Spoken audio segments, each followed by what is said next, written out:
Te arruina la vida. Tener esta mente no es un don, es una sentencia. Porque ves demasiado, todo el tiempo, lo que todos fingen, lo que está podrido detrás de una sonrisa. Intuyes antes de tener pruebas, y al final terminas dudando de ti mismo, solo porque el resto aún vive dormido. Esto no es sensibilidad. Esto es una maldición bien disfrazada. Jung lo sabía. Él no hablaba de almas lindas, ni de espiritualidad comercial. Hablaba de personas hechas para percibir lo que el resto de la humanidad no quiere ver. Y sí, eres una de ellas, pero no estás iluminado, estás al borde, porque cuando tu mente no encuentra dónde anclar lo que ve, empieza a destruirte desde dentro. Nadie te prepara para vivir con una mente que percibe más de lo que debería. Estás hablando con alguien y sabes que no está bien, aunque diga que sí. Sientes el desequilibrio antes de que ocurra el conflicto. Detectas la tensión en una sala apenas cruzas la puerta. Lo sabes, es como si tu cuerpo fuera un radar de lo invisible. Pero cuando lo nombras, cuando lo pones en palabras, la gente te mira como si hubieras dicho algo incómodo, inapropiado, innecesario. Así que dejas de hacerlo. No porque no sea real, sino porque te hace parecer el raro, el que ve fantasmas donde no los hay. Pero tú no estás buscando nada. No estás imaginando cosas. Es algo que llega entero como una verdad que nadie pidió, pero que igual se impone. Y entonces empiezas a desconfiar de ti. No porque te hayas equivocado, sino porque el mundo no tiene lenguaje para lo que tú percibes sin esfuerzo. Carl Jung describió a quienes organizan su conciencia no por lo externo, sino por lo que perciben dentro. Estructuras invisibles, patrones que otros no ven. Tú formas parte de ese grupo, no por moda, no por espiritualidad superficial, sino por diseño psíquico. Tu mente es como un radar que escanea constantemente los hilos invisibles que mueven las cosas, pero ese radar nunca se apaga. Estás en una conversación y ya sabes lo que la otra persona evita decir. Caminas por la calle y tu cuerpo detecta tensiones, secretos, heridas abiertas. A veces te despiertas con una sensación pesada que no sabes de dónde viene, hasta que todo encaja. Vives en delay con la realidad, porque lo intuyes antes de que suceda. No es magia, no es sexto sentido, es otro tipo de visión. Jung lo llamó percepción del inconsciente, una forma de leer la vida desde los símbolos, desde lo que no se dice, pero determina todo. Tu mente no busca datos, busca sentido. Y por eso el mundo te agota, porque estás obligado a interactuar con personas que solo ven lo evidente, lo que pueden tocar o demostrar. Para ellos, tú eres extraño, inestable, demasiado intenso, pero aquí no. En este espacio somos muchos los que sentimos como tú. Y si algo de esto te ha tocado por dentro, suscribirte no es solo apoyar este canal, es quedarte cerca de una comunidad que te entiende sin que tengas que explicarte. Porque este espacio existe para quienes nunca encajaron, pero siempre vieron más. Y tú lo sientes. Sientes cuando no encajas, cuando tu presencia incomoda, cuando tu silencio se convierte en espejo para los demás. Porque sí, tú reflejas cosas que otros han evitado ver toda su vida. Y eso te deja solo, no porque quieras estarlo, sino porque es más seguro que intentar explicarte todo el tiempo. Te has vuelto experto en hacerte pequeño, en no decir lo que sabes, en fingir que no ves lo que claramente está frente a ti. Callas para no perder amistades, para no parecer arrogante, para no ser herido. Pero ese silencio tiene un costo. Te aísla, te desconecta y te arrastra lentamente hacia una vida interior que a veces se siente como un pozo sin fondo. Porque has aprendido a sostener verdades que no elegiste, pero ahora te toca traducirlas, no para los demás, sino para no olvidarte a ti. Jung decía que este tipo de mente no es una rareza, es una necesidad evolutiva, son los que cargan con lo intangible, los que ven la estructura del mundo cuando aún está en escombros. Pero nadie les enseña a vivir con eso, nadie les da herramientas. Eres alguien que ve estructuras que aún no existen, pero que nadie más parece necesitar. Así que las sostienes solo, hasta que el peso empieza a romperte por dentro. Lo más brutal es que este tipo de mente no tiene interruptor. Puedes llenarte de ruido, pero adentro sigue girando como una brújula que no deja de señalar lo que el mundo aún no ve.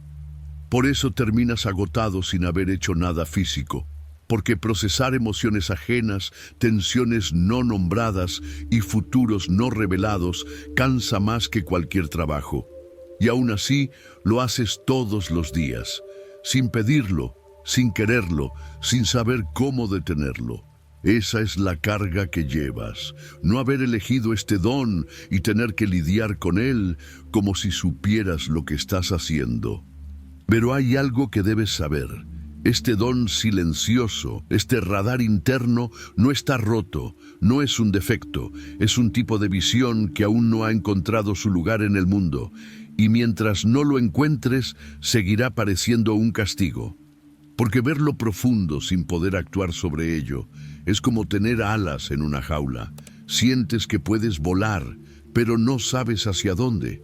Y eso te deja con una certeza: no naciste para adaptarte, sino para revelar. Esa revelación, aunque duela, es el primer paso. Porque si tiene sentido dentro, también puede tenerlo afuera. No se trata de ser entendido por todos, se trata de no seguir negándote a ti mismo. Porque cuando empiezas a creerle a tu visión, incluso si nadie más lo hace, algo empieza a ordenarse. Y es ahí donde todo cambia, no afuera, en ti. Hay un momento en el que la claridad empieza a volverse carga. Y no es porque dejes de ver, sino porque todo lo que ves empieza a no tener forma afuera. Tienes la imagen completa, pero no los recursos. Tienes el mapa, pero nadie quiere seguirlo. Lo más brutal de tener esta mente no es percibir lo que otros no ven, es no poder convertirlo en algo útil, aplicable, funcional. Y ahí comienza el conflicto, porque lo que no se expresa se pudre dentro. Carl Jung habló de algo que pocas veces se menciona: la tensión que se genera cuando una parte de la psique se desarrolla en exceso, mientras la otra queda rezagada. Es decir, cuando tu visión crece más rápido que tu capacidad de aterrizarla. Tu mente opera en un plano simbólico, abstracto, complejo, pero el mundo, tu cuerpo, tu entorno, se rigen por estructuras prácticas, límites físicos, pasos concretos. Y mientras más te sumerges en lo profundo, más torpe te sientes para gestionar lo básico. Lo simple se vuelve pesado. Se te va el tiempo entre ideas y lo cotidiano te abruma. Responder mensajes, ordenar, decidir. No porque no puedas, sino porque estás exhausto. Tu energía se fuga intentando comprenderlo todo. Mientras otros descansan en la superficie, tú cargas capas que ellos ni siquiera saben que existen, y eso desgasta. Empiezas a sentir que nada de lo que haces te basta, porque ninguna acción concreta parece estar a la altura de la visión que cargas por dentro.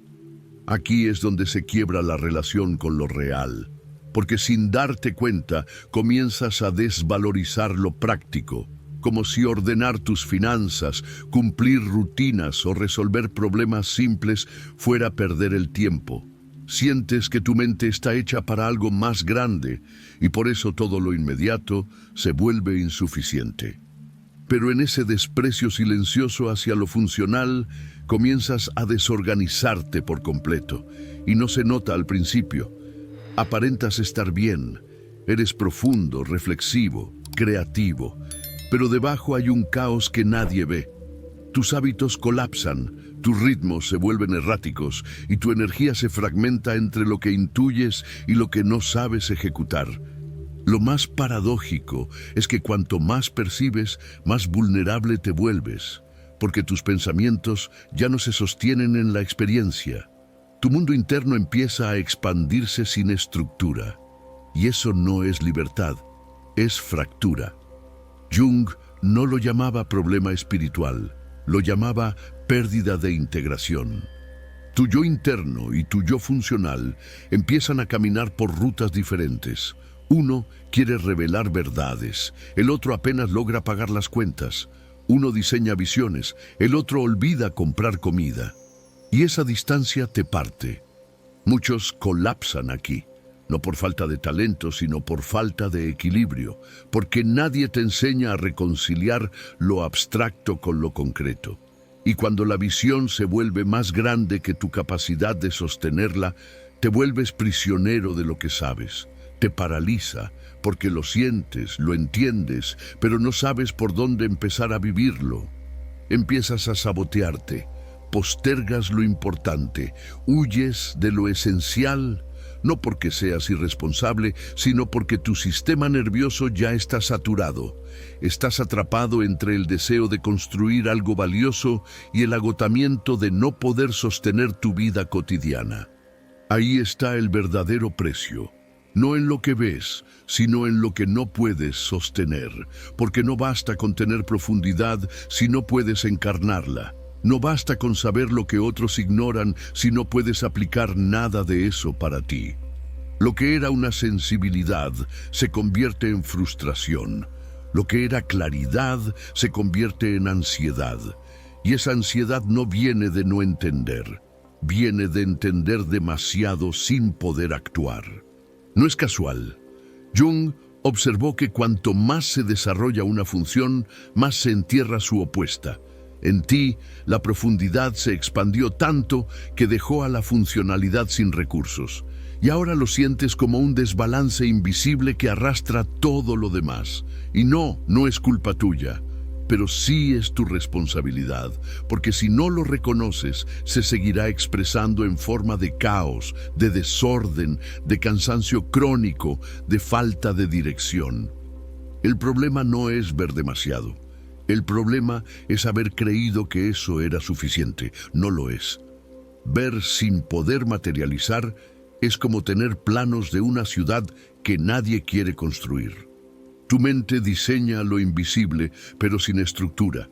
Incluso la visión más brillante se desvanece. Tarde o temprano, lo que sabes va a exigirte acción. No para disminuirte, sino para que puedas existir de forma real. Hay una línea invisible que nadie ve cruzarse, pero que lo cambia todo. Al principio, solo es una incomodidad, algo que puedes ignorar. Luego se convierte en una resistencia constante, como si algo en ti empujara en dirección contraria a tu vida. Y cuando te das cuenta ya es un conflicto silencioso que te consume desde dentro. No explota, se filtra, se cuela en tus días como una niebla espesa, como una desconexión que no puedes explicar, pero que sientes en cada decisión que postergas, en cada día que se siente prestado. No es drama, es fractura, una grieta psíquica invisible que si no se atiende, termina devorando no lo que haces, sino lo que eres. Carl Jung habló de la energía psíquica como un sistema que busca equilibrio. Si concentras toda esa energía en una sola dirección, otra parte de ti empieza a atrofiarse, pero no desaparece. Se acumula como presión subterránea, como una fuerza que no puede expresarse, pero que exige hacerlo. Y es justo en esa tensión donde nace el colapso del visionario. No porque la visión esté mal, sino porque la psique ya no puede sostener la fragmentación que genera vivir desconectado de partes fundamentales de ti mismo. Cuando el exceso de abstracción no encuentra forma, se convierte en implosión. Tu mundo interno, antes fuente de lucidez, se transforma en una especie de laberinto. No pierdes la capacidad de ver, pierdes el sentido de dirección. Empiezas a sentir que todo lo que sabes no sirve para cambiar lo que te duele. Que toda tu profundidad no basta para rescatarte del vacío que te empieza a rodear. Es un estado extraño donde el pensamiento sigue activo, pero la voluntad se apaga. Sabes lo que hay que hacer, pero no puedes moverte. Sabes quién podría ser, pero no puedes alcanzarlo. Este colapso es difícil de detectar. Desde fuera pareces funcional, pero por dentro todo se descompone.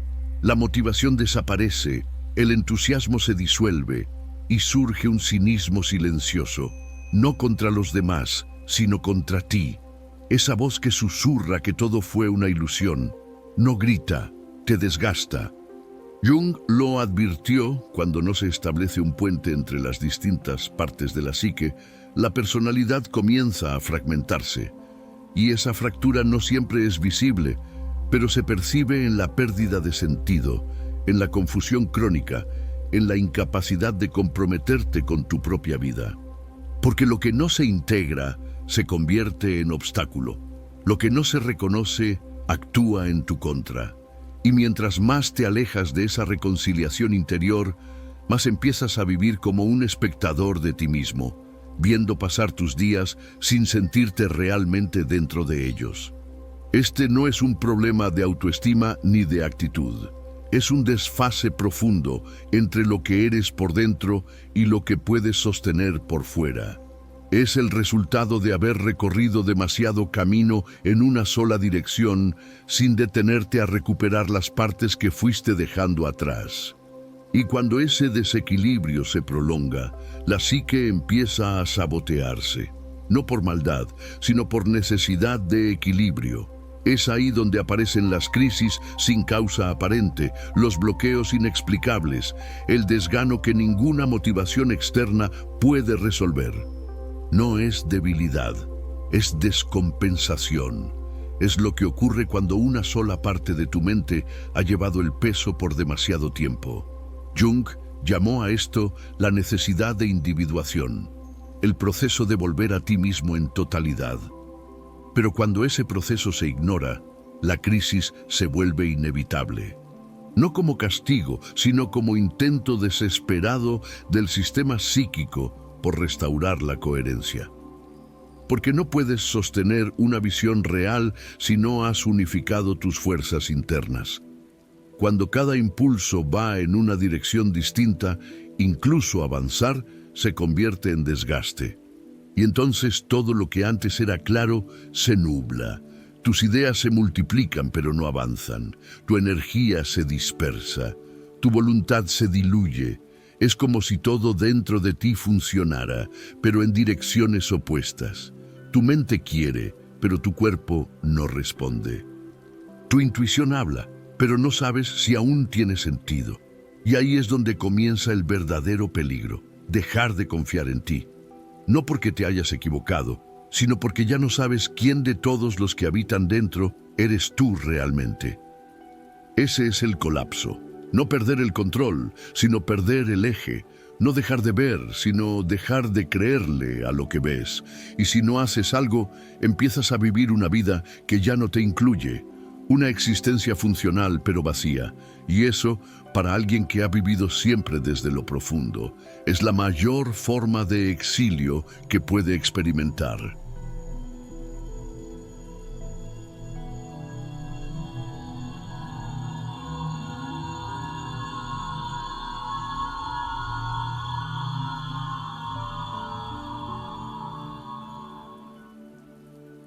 El problema nunca fue tu capacidad de ver, sino la falta de un cuerpo psíquico donde sostener lo que ves. Jung no hablaba de renunciar a la intuición, sino de encarnarla. Cuando pasas tanto tiempo arriba, en planos simbólicos, profundos, futuros, eventualmente necesitas volver, no para rendirte, sino para sostenerte, porque no hay visión que valga si tu cuerpo no puede estar presente para recibirla. Jung lo comprendía bien. La mente humana no fue hecha para vivir dividida, y quien ha pasado años cultivando una sensibilidad extraordinaria, tarde o temprano, deberá enfrentarse al trabajo más difícil de todos: convertir lo intangible en acto. Esto no se logra pensando más. No se trata de aprender otra teoría o entender otro modelo. Aquí no gana el que sabe, sino el que encarna.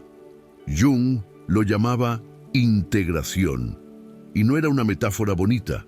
Era un proceso radical, exigente y completamente necesario, porque la psique que no se unifica se descompensa. Y la única manera de sanar esa fractura no es desde la evasión, sino desde el encuentro. No hay atajo. Todo lo que has percibido, toda esa información invisible que llevas tiempo almacenando, tiene que empezar a aterrizar. No para convertirte en alguien práctico, sino en alguien entero. Volver a ti no es rendirte, es crear un espacio donde tus partes puedan escucharse, y ese espacio empieza con el cuerpo.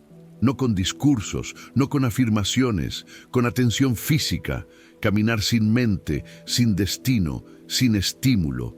Camina sin estímulo, sin música, sin celular, sin prisa. Solo tú, tu cuerpo y el mundo real. No para despejarte, sino para anclarte.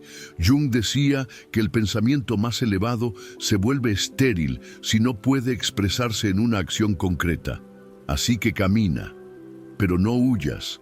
Camina para volver a entrar, para reentrenar la presencia, para recordarte que estás aquí y que lo que ves solo es útil si tu cuerpo está presente para actuar. También es fundamental hablar con la parte de ti que sabe más que tú, esa voz silenciosa que no grita, pero que siempre ha estado. Jung no hablaba de imaginación como fantasía, sino como herramienta. Él la llamaba imaginación activa y la usaba como un método real para conversar con las imágenes vivas del inconsciente. Así que escribe, no lo que piensas, sino lo que esa figura diría si pudiera hablar. Escríbele una carta, responde, deja que te conteste, hazlo sin censura. Ese diálogo es el inicio de la integración. Y luego, haz espacio en lo tangible para recordarte quién eres. No con grandes gestos, sino con símbolos. Puede ser una piedra, un colgante, una página escrita. No importa qué. Solo que cada vez que lo mires, te recuerde que no estás perdido.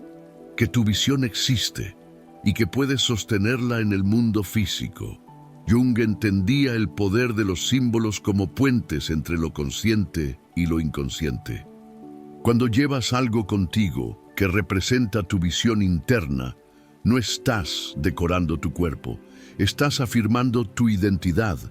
Cada vez que el mundo te quiera arrastrar a su superficialidad, ese objeto será una resistencia silenciosa, un recordatorio físico de lo que no se ve, pero te define. Volver a ti es renunciar a la fantasía de que todo debe resolverse rápido. No es iluminación, es trabajo.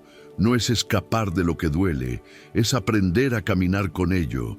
La individuación para Jung no era llegar a un estado perfecto, sino moverse hacia una forma de existencia donde tus contradicciones ya no se destruyen entre sí, sino que aprenden a convivir.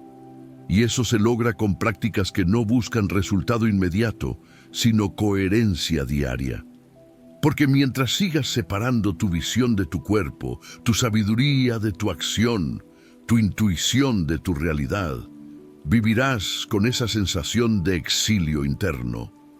Y eso no es destino, es falta de integración. Todo lo que has desarrollado en tu mente puede volverse recurso si eliges sostenerlo también con tus manos. Si eliges escuchar al cuerpo, si eliges detener el pensamiento solo el tiempo suficiente para habitar tu espacio, si eliges honrar tu visión, no solo con reflexión, sino con actos que tengan peso, presencia y forma. Este no es un camino cómodo, lo es para nadie que ve demasiado, pero sí es un camino real. Y en ese camino tú no estás solo, muchos estamos aquí, reconstruyéndonos desde el silencio, reuniendo nuestras partes, reconectando con lo esencial, porque sí, es cierto, tienes una mente distinta. Pero eso no te convierte en espectador de la vida, te convierte en responsable de traer al mundo una visión que pocos pueden ver. Y eso, si aprendes a integrarlo, no es una carga, es una forma de destino.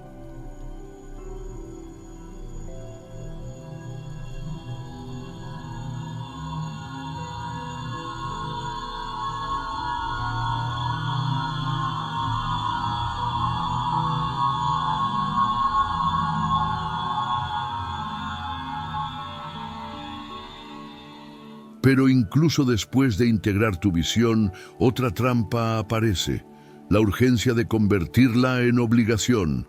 Hay algo que nadie te dice cuando empiezas a integrar tu visión, que justo después del alivio viene una nueva forma de carga.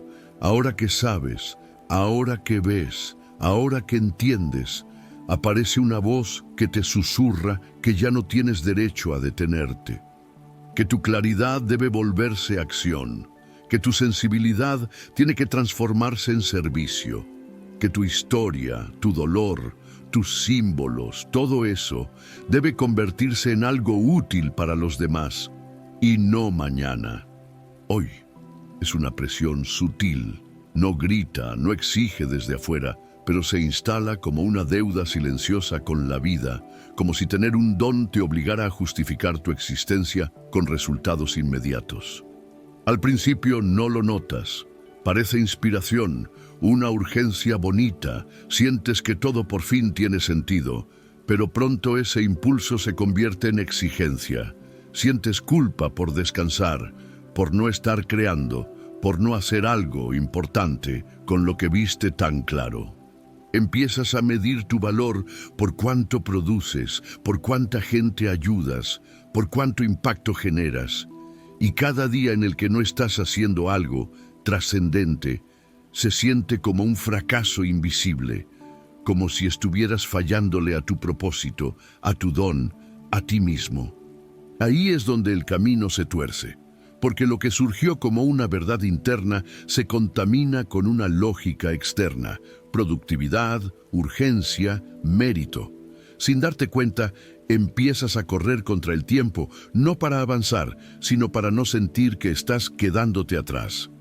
Te convences de que si no compartes, si no ayudas, si no dejas algo valioso ahora, entonces todo lo que has visto, todo lo que has entendido, no sirve para nada. Es una trampa elegante. Transforma tu lucidez en deuda y tu visión en exigencia. Y cuando caes ahí, ya no estás creando desde el alma, sino desde el miedo. Pero tu valor no está en lo que produces, ni siquiera en lo que revelas. Está en lo que sostienes en silencio, en lo que encarnas incluso cuando nadie lo ve. La vida no te pidió pruebas, no te está evaluando, no te está corriendo. Eres tú quien, después de tanto silencio, ahora se siente obligado a gritar. Pero a veces, el verdadero acto de servicio no es hacer más, es no traicionarte, es no convertir tu sensibilidad en moneda de cambio. Es resistir la presión de demostrar que vales, cuando tu simple forma de percibir ya es parte de lo que el mundo necesita. No por lo que hagas con eso, sino por lo que eres, cuando no te fuerzas a hacer nada. A veces no es que no quieras hacer, es que no puedes. No porque seas débil, no porque te falte disciplina, sino porque tu cuerpo ya está exhausto de sostener batallas que nadie más vio.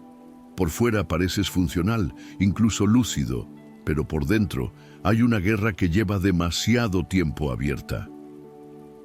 Es el cansancio que no se quita con dormir, el desgano que no se arregla con motivación. Es esa sensación de tener que empujarte cada día para moverte, aunque por dentro ya no quede fuerza para sostener ni una palabra más. No es pereza, es saturación emocional de fondo, y nadie te enseñó a leerlo así. Este es el síndrome del guerrero herido, esa etapa en la que sabes demasiado, sientes demasiado, y aún así no puedes avanzar, porque el sistema interno que debería sostener tu movimiento está desgastado por años de autoexigencia, de autoanálisis, de hipervigilancia emocional. Has estado tanto tiempo intentando entender, sostener, corregir, mejorar, que tu cuerpo te está pidiendo una tregua. Pero no lo escuchas, porque tu mente, con toda su visión, aún exige acción.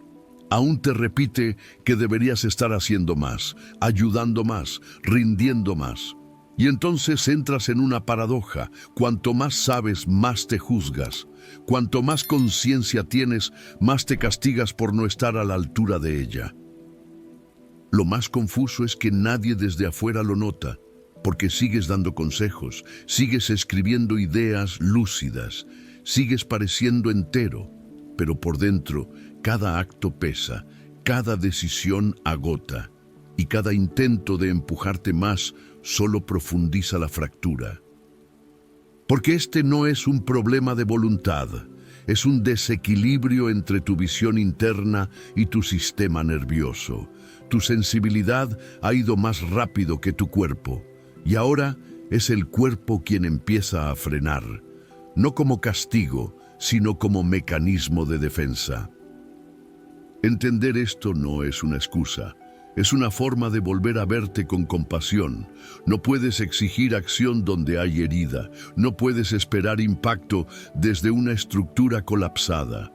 Este no es el momento de ser más fuerte, es el momento de sanar la raíz de esa fuerza, ese impulso noble de querer darlo todo, incluso cuando ya no queda nada. Porque lo que llamas desgano no es debilidad. Es un grito suave del cuerpo que dice, haz espacio para mí o me apago. Y solo cuando honras ese mensaje sin juicio, sin urgencia, empieza la verdadera autosanación. Rendir no es fracasar. A veces es la forma más honesta de seguir, porque hay un momento inevitable en que la mente visionaria tiene que dejar de resistirse y empezar a soltar la carga invisible que ha ido acumulando por años. La idea de que todo depende de ella, que cada silencio debe romperse con una palabra, que cada verdad debe convertirse en algo útil. Esa idea, tan noble como agotadora, es la que hay que rendir, no para abandonar tu llamado, sino para permitirte vivirlo sin que te destruya. El error está en creer que solo hay dos caminos, seguir forzando o dejarlo todo. Pero hay un tercero, uno más lento, más sutil, más vivo. Un camino donde no lideras desde la urgencia, sino desde la presencia. Donde ya no corres para cumplir, sino caminas para sostener. En ese espacio, tu llamado no desaparece. Cambia de forma. Deja de ser un mandato y se vuelve una respiración. Ya no necesita que lo pruebes, solo que lo habites. Muchos creen que si sueltan la presión, perderán el propósito, pero es al revés. Lo que se pierde es la distorsión, la necesidad de demostrar, el miedo de quedarse atrás. Y cuando esa capa se cae, queda algo más claro, que tu visión no necesita velocidad, necesita raíces, que tu sensibilidad no se mide por lo que logras, sino por la coherencia con la que te mueves. Que tu don no se impone, se ofrece. Así, rendir la carga no es rendirte tú, es dejar de cargar lo que nunca te correspondía. No tienes que salvar a nadie, no tienes que hacerlo todo hoy, no tienes que tener todas las respuestas. Tu llamado no se debilita cuando te detienes, se purifica. Y empieza a revelarse no en la intensidad de lo que haces, sino en la forma en que vives, en cómo escuchas, en cómo sostienes el silencio, en cómo eliges cada día no traicionarte. Esta es la integración real, cuando ya no fuerzas tu visión para que sea algo más grande de lo que es. Cuando la dejas ocupar su lugar natural en tu cuerpo, en tus pasos, en tu forma de mirar. Y ahí, sin exigencias ni ruido, te das cuenta de algo que nadie dice, que el verdadero impacto no viene de lo que haces, sino de lo que no dejas que se pierda dentro de ti.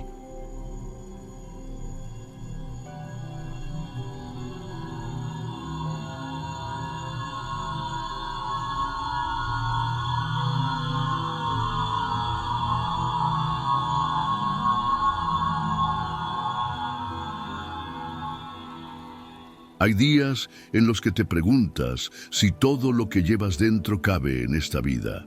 Haces fila en el supermercado, respondes correos, pagas cuentas y por dentro sientes que estás desperdiciando algo sagrado. Como si tu mente estuviera diseñada para interpretar constelaciones, pero te tocara pasar horas buscando papel higiénico en oferta. No es arrogancia. es desajuste. Una parte de ti no termina de entender cómo convivir con tanta profundidad cuando lo que te rodea parece funcionar en piloto automático, y ese contraste, cuando no se nombra, te hace dudar de ti mismo. Porque por dentro estás lleno de símbolos, preguntas, conexiones invisibles, pero afuera todo parece girar en torno a lo inmediato, lo comprobable, lo útil. El ritmo de la vida moderna es enemigo del pensamiento profundo. Todo va rápido, todo tiene que ser eficiente. Y tú necesitas pausas. Necesitas sentido, necesitas dejar que las cosas respiren, pero el mundo no espera. El sistema no te pregunta si estás bien, solo te empuja a hacer más, a rendir más, a seguir funcionando aunque por dentro sientas que algo se está apagando. Y ahí es donde empieza el verdadero conflicto, cuando te das cuenta de que tienes que vivir entre dos realidades. La interna, que es rica, simbólica, casi mística, y la externa, que es práctica, repetitiva, a veces absurdamente vacía. No puedes abandonar ninguna, pero tampoco puedes fundirlas a la fuerza. Entonces aparece la fatiga. El cansancio de moverte entre lo que eres y lo que debes parecer, entre lo que sientes y lo que puedes mostrar. Es un tironeo constante, una especie de doble vida. No porque finjas, sino porque el lenguaje del alma no siempre encuentra espacio en la rutina. Pero eso no significa que estás fallando, significa que estás vivo y que tu mente, aunque a veces se sienta fuera de lugar, no está rota. Está buscando un puente, un modo de seguir presente en la vida sin tener que amputarse para encajar. No necesitas cambiar tu entorno para proteger tu visión. A veces, lo que transforma una vida entera no es una gran decisión, sino una práctica mínima sostenida en silencio. Cuando todo a tu alrededor te empuja a la velocidad, al ruido, a la distracción constante, cada gesto que haces para permanecer presente se convierte en un acto de resistencia, no contra el mundo, sino a favor de ti. Un rito no necesita velas ni ceremonias. Puede ser preparar tu café sin pantalla de por medio. Detenerte 2 minutos en la mañana solo para preguntarte cómo estás, sin esperar una respuesta productiva. Encender una vela cada vez que escribes, no porque lo necesites, sino porque tu mente asocia el fuego con enfoque. Pequeñas marcas de presencia que no le importan a nadie más, pero que para ti se vuelven recordatorios de que sigues conectado con tu cuerpo, con tu alma, con tu camino. Estas prácticas no tienen por qué ser visibles ni explicables. De hecho, su poder está en que son tuyas, porque el mundo puede tomarte tiempo, atención, energía, pero no puede quitarte lo que honras en silencio. Un símbolo en tu bolsillo, una piedra que recogiste en un momento difícil, una palabra que repites en voz baja antes de entrar a un lugar ruidoso. Todo eso es más que rutina, es afirmación interna, es un ancla. No subestimes el poder de lo mínimo. A veces, lo único que sostiene la claridad es un gesto que parece irrelevante para todos, pero que para ti significa todo. No estás aquí para gritar tu visión a cada segundo. Estás aquí para no abandonarla, incluso cuando nadie la vea. Y esos ritos, aunque pequeños, son una manera de recordártelo todos los días. No necesitas una revolución, necesitas raíces. No estás aquí por casualidad. Si tu mente ha llevado demasiado peso, si tu claridad se ha vuelto solitaria, si has tenido que esconderla para no asustar a quienes aún viven dormidos, entonces este lugar es tu espejo. Aquí no tienes que traducirte, aquí no tienes que adaptarte. Este canal es una pausa, un eco que te recuerda que no estás roto, que no estás solo y que tu forma de ver el mundo es precisamente lo que el mundo más necesita. Si algo dentro de ti reconoció esta verdad, quédate cerca. Apenas estamos comenzando a darle forma.